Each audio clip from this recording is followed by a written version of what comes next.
দুই পক্ষের অভিভাবকের সম্মতিতে বিয়ের পিড়িতে বসেন শাওন ও হাফিজা। বিয়ের 1 বছর পর ভবিষ্যতের কথা চিন্তা করে শাওন ও হাফিজা নিয়ে চলে গেছে। উনি রক্তাক্ত অবস্থায় এখানে পড়ে আছে।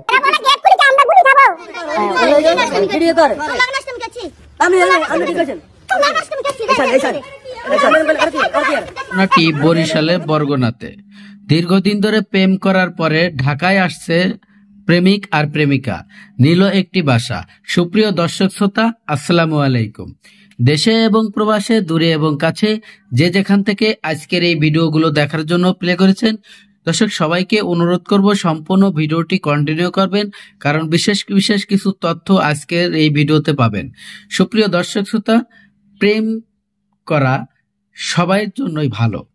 প্রেম যারা করে তাদের চোখে মুখে অন্য কিছু তারা অনুভব করতে পারে না, কোনটা ভালো হবে কোনটা খারাপ হবে, এই ধ্যান জ্ঞান তাদের ভিতরে খুবই কম থাকে। সুপ্রিয় দর্শক শ্রোতা, দীর্ঘদিন ধরে প্রেমের সম্পর্ক আবদ্ধ হয়ে এবং ছেলে এবং মেয়ে একসঙ্গে তারা ঢাকায় চলে আসে। ঢাকায় আসার পরে তারা দেশের থেকে তাদেরকে এলাকাবাসীরা ধরে জোর করে ফ্যামিলিগতভাবে বিয়ে দেওয়া হয় এবং তারা কিছুদিন পরে ঢাকায় চলে আসে। ঢাকায় চলে আসলে তাদের জীবনযাত্রা উন্নত করার জন্য ঢাকা আসে একটি গার্মেন্টস প্রতিষ্ঠানে চাকরি নেয় এই ছেলেটি এবং মেয়েটি। দীর্ঘদিন ধরে এভাবেই চলতে থাকে। হঠাৎ কিছুদিন পরে বাড়ির থেকে তার ছেলের একটি ফোন আসে।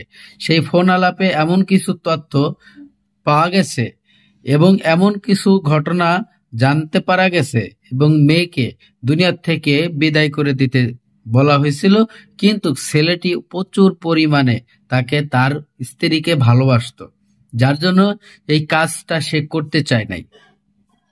এভাবেই কিছুদিন চলতে থাকে। বাড়ির থেকে আবারও চাপ দেয় যে তুমি এটা করো, তা না হলে তোমার স্ত্রীকে তুমি ছেড়ে দাও। সে ছাড়তেও রাজি না, সে ওটা করতেও রাজি না। তার কারণ সে জানে যে আমার স্ত্রীকে যদি আমি ছেড়ে দেই, আমার বউকে যদি আমি ছেড়ে দেই, সেটাও আমি কষ্ট পাবো, আমি থাকতে পারবো না, এবং পৃথিবীর থেকে একদম চিরদিনের মতো বিদায় করে দেওয়া সেটাও আমি পারবো না। একাধিকভাবে এই ঘটনাটি যখন তার ব্রেনে এবং প্রেসার প্রয়োগ করে তার ফ্যামিলিগত ছেলের বাপ মায়, তখন এমন কিছু ঘটনা ঘটছে দর্শক শ্রোতা, আপনারা শুনলে এবং ভিডিওটি দেখলে আশ্চর্য হয়ে যাবেন এবং আপনারা মেনে নিতে পারবেন না আসলে মানুষ কতটা নির্দয় পাষাণ হলে এই কাজগুলি করতে পারে। দর্শক শ্রোতা, ছেলেটি বরাবরই খুবই ভালো ছিল। আপনারা ভিডিওটি দেখলে বুঝতে পারবেন ছেলেটির কোনো দোষ ছিল না, মেয়েটির কোনো দোষ ছিল না। তাদের প্রেম ছিল পবিত্র, খুবই ভালো সম্পর্ক ছিল। সেই ভালো সম্পর্কর ফাটল লাগাইলো একমাত্র ছেলের বাবা এবং মা, ভাই ব্রাদার, আত্মীয় স্বজন। দর্শক শ্রোতা, তাদের থেকে দূরে থাকার জন্য সেই ছেলেটি ঢাকায় এসেছিল, গার্মেন্টস প্রতিষ্ঠানে চাকরি নিয়েছিল, তারপরেও তাদের থেকে আলাদা হতে পারে নাই। দর্শক, একাধিকভাবে এভাবে চলতে থাকলে তাকে বিভিন্ন ধরনের ভয় ভূতি দিতে এক প্রকারের ছেলের এমন প্রেসার করে লাস্ট ফিনিশিং সে বাধ্য হয় যে আমরা হয়তো এই দুনিয়াতে আর থাকবো না, দুনিয়ার থেকে বিদায় হয়ে যাব।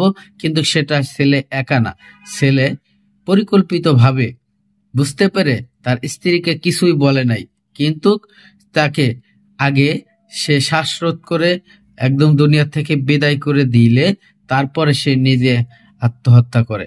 দর্শক শ্রোতা, এই ঘটনাটি শুধুমাত্র তাদের ফ্যামিলিগত সমস্যার কারণে হয়েছে, বিভিন্ন গণমাধ্যমে উঠে এসেছে। দর্শক শ্রোতা, আমি জানি না এই ভিডিওটি কতটুক সত্যতা এবং এই ঘটনার, প্রিয় দর্শক, সত্য মিথ্যা আমরা এই ভিডিওতে যাচাই করলে পাবো। আমি বেশি কথা বাড়াবো না, চলুন সেই গুরুত্বপূর্ণ ভিডিওটি দেখে আসি। ভিডিওতে যাওয়ার আগে দর্শক ছোট্ট করে একটি রিকোয়েস্ট করব, আপনি যদি আমার চ্যানেলে নতুন বন্ধু হয়ে থাকেন, ভালো লাগলে চ্যানেলটিকে সাবস্ক্রাইব করে রাখবেন আর ভিডিওগুলো শেয়ার করে দেবেন, বন্ধুদেরকে দেখার সুযোগ করে দেবেন।